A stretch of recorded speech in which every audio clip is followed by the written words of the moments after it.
আরো বিপ্লবের বিরুদ্ধে আমি মামলা করেছি, যে অন্যায় গঠিত কাজ করে। আমি সরকার প্রধানকে আজকে এই অনুষ্ঠান থেকে দাবি করব, তারা কোথায় আছে খুঁজে বের করেন। আওয়ামী লীগের পেটাত্তারা যদি তাদেরকে লুকিয়ে রাখে, তাদেরকেও ধরেন, হারুন বিপ্লবকে ধরেন। ধন্যবাদ। আমার এই কর্মীদেরকে আবার রাজপথে যেন নামতে না হয়। বাংলাদেশ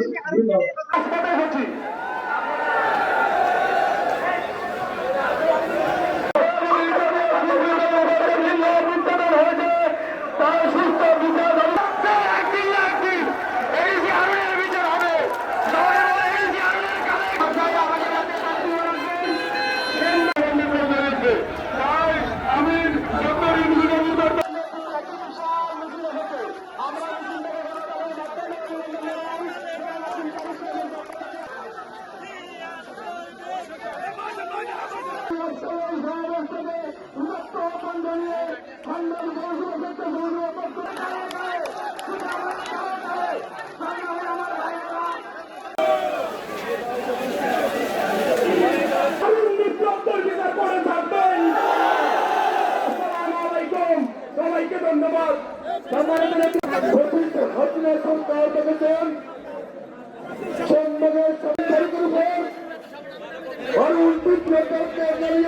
সবাই সুশৃঙ্খল ভাবে স্ব অবস্থানে চলে যায়।